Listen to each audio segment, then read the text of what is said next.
अच्छा, API 10S जो test है ना, ये बुनियादी तौर पे इंटेरोबैक्टीरियसी को आइडेंटिफाई करने के लिए होता है।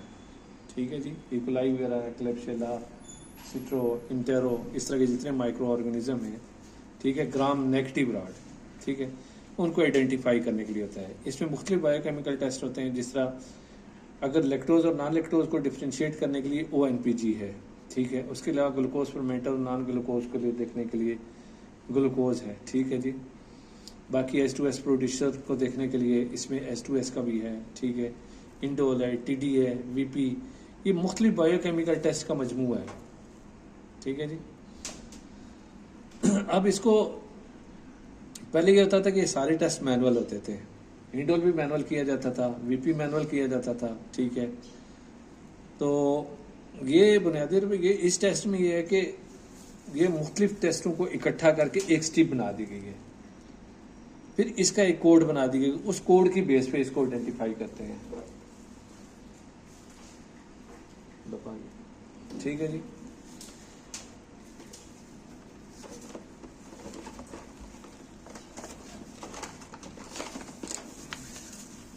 ये देखें इसके अंदर, ठीक है,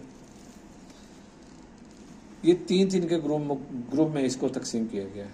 सबसे पहले ONPG ग्लूकोज ARA एक ग्रुप में रखा गया है, उसके बाद LDC ODC सिट्रेट दूसरे ग्रुप में, H2S यूरिएज TDA तीसरे ग्रुप में, इंडोल ऑक्सीडेज और नाइट्रेट रिडक्शन तीसरे ग्रुप में। जो सबसे पहले जिसका API लगाना है ना, आपने ऑक्सीडेज कर लेना है उसका, ठीक है, ऑक्सीडेज करके आपने नोट कर लेना है, ठीक है जी। अच्छा, API लगाने के लिए अब इसमें देखें कि हर एक के साथ एक नीचे एक न्यूमेरिक नंबर भी है, ठीक है, 1 to 4 हर एक में 1 to 4 है, ठीक है, इसके अलावा नंबर नहीं है। ये नंबर अगर हम लगाते हैं, स्लिप को लगाते हैं, 24 घंटे बाद हम रीडिंग लेते हैं, तो ये स्लिप, इस स्लिप के बाद इस स्लिप को हम रखते हैं, तो उसके बेस पे हम इसको, हमारे पास एक चार्ट होता है, ठीक है, उस चार्ट से हम देखते हैं कि अगर ONPG येलो कलर का आ रहा है तो पॉजिटिव है, कलर लेस है नेगेटिव है, ग्लूकोज येलो कलर का आ रहा है पॉजिटिव है, कलर लेस है या पिंक है तो वो नेगेटिव है, ठीक है। इस तरह हम कर लेते हैं। अब जो पॉजिटिव है, फर्ज करें ONPG पॉजिटिव है, तो इसका हम यहाँ पे लिख देंगे 1+, ठीक है, यहाँ पे प्लस का निशान इसके अंदर डाल देंगे। 2 वाले के अंदर यहाँ पे अगर ये पॉजिटिव है तो इसके अंदर प्लस का, और आगे जो है ये जो ARA है इसके अंदर भी डाल देंगे। अब ये अगर तीनों पॉजिटिव है तो तीनों की ये 4 + 2 + 1 ये 7 हो जाएगी इसकी, ठीक है जी, इसका कोड 7 आ जाएगा। अगर कोई भी पॉजिटिव नहीं है तो इसका कोड 0 होगा, ठीक है। अगर सिर्फ एक पॉजिटिव है तो इसका कोड 1 होगा, अगर 2 पॉजिटिव है 2, अगर 4 पॉजिटिव है 4। तो इस तरह ये 4 डिजिट का कोड इसका निकल आता है, ठीक है। वो 4 डिजिट का कोड जो है हमारे पास फिर वो सॉफ्टवेयर होता है, उस सॉफ्टवेयर में डाल के फिर हम देखते हैं क्या है ये कोड, इस कोड के अंदर क्या ऑर्गेनिज्म आ रहा है, ठीक है। तो सबसे पहले तो हमने स्ट्रिप के लिए स्ट्रिप की ट्रे तैयार करनी होती है, ठीक है। स्ट्रिप ट्रे में ये जो बने हुए खाने बने हुए हैं, ये बुनियादी तौर किस लिए, ये इसलिए है कि इनके अंदर हमने पानी डाल देना है, ठीक है, इसके अंदर पानी डालना है, ठीक है।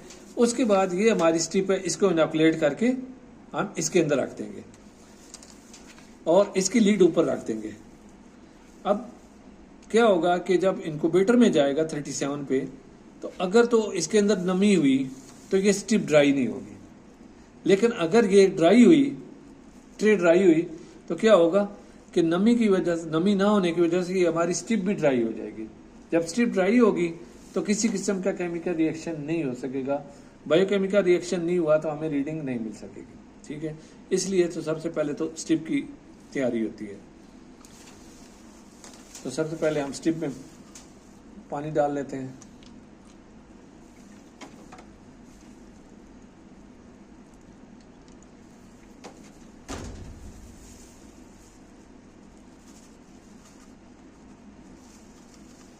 इससे ज़्यादा पानी भी नहीं डालना, क्योंकि ये ना हो कि यही पानी जो है ना स्ट्रिप के अंदर चला जाए, ठीक है।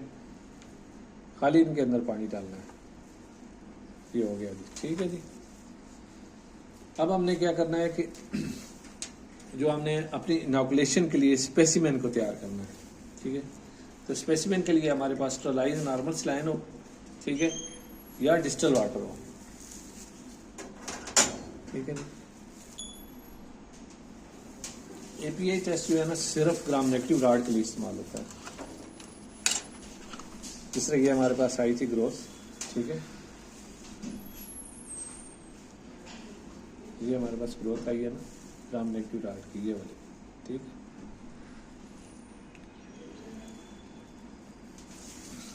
ये वाली, ठीक है जी।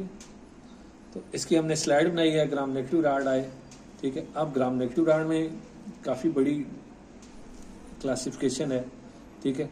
अब हमने इसको आइडेंटिफाई करना है ये कौन सा ग्राम नेगेटिव राड है। इक्वलाई है, क्लेप्सिला है, सिट्रो है, इंटेरो है, ठीक है, या कोई नॉन लैक्टोज फर्मेंटर में से जो है ना कोई लेट लैक्टोज फर्मेंटर है, कौन सा है, ठीक है। वो हमने ये साइडों से वैसे ये लैक्टोज फर्मेंटर ही लग रहा है, तो इक्वलाई, क्लेप्सिला, सिट्रो, इंटेरो में से हो सकता है, लेकिन फिर भी आइडेंटिफिकेशन, मैन आइडेंटिफिकेशन जो है वो बायोकेमिकल टेस्ट से ही होगी। तो हमने इसकी थोड़ी सी मिकदार ले लेनी है, ये बस इनफ, ठीक है। अब हमने इसको अपनी ये जो टेस्ट ट्यूब है, ठीक है, इसके साथ लगाना है।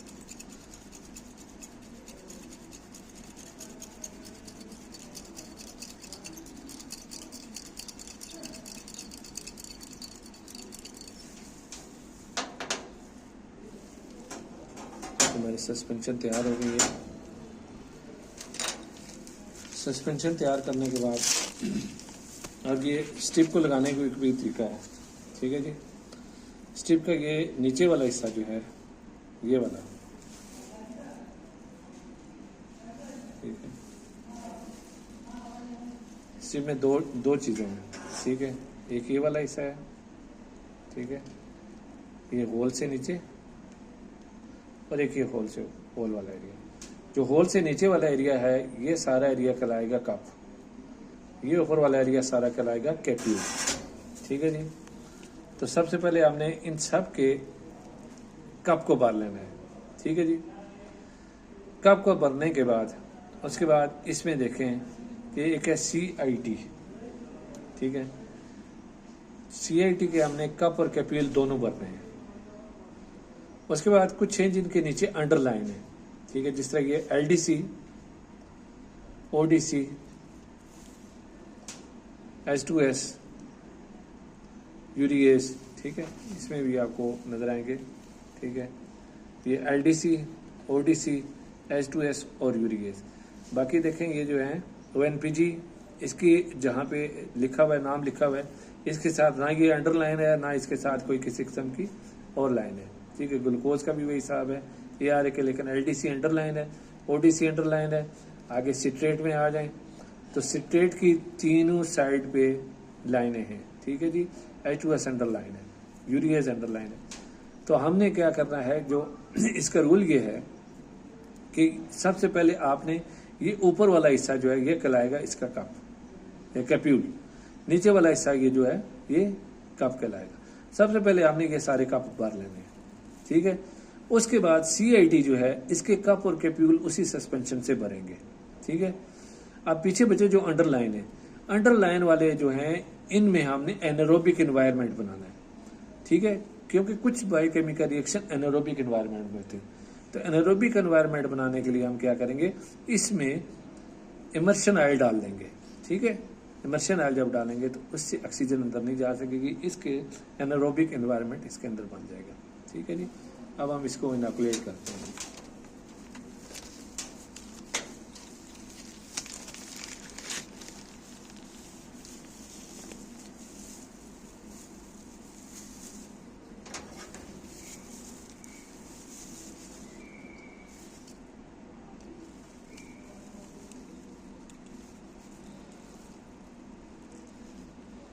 पिपट भी इस्तेमाल की जा सकती है, ड्रॉपर भी इस्तेमाल किया जा सकता है, लेकिन जो भी हो स्टरलाइज होता है, हमने नई सिरिंज निकाली है, हम उसको इस्तेमाल कर रहे हैं।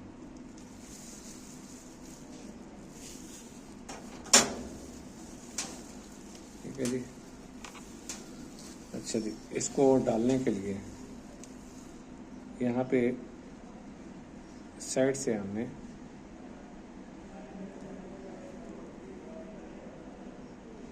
ड्रॉप बाई ड्रॉप डाइल्यूशन डालेंगे इसके अंदर।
अब जो CAT है इसका कैप्यूल हमने बाहर लेना है,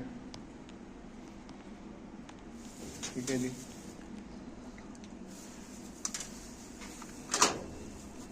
CAT का कैप्यूल और कप दोनों बार लिए, ठीक है। उसके बाद जिनका एनारोबिक है, ठीक है, एनारोबिक है जी LDC का,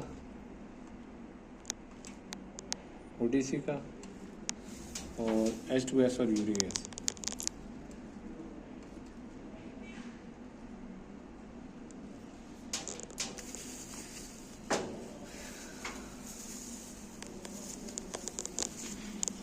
ये हमने लगाया है जी 2734 का।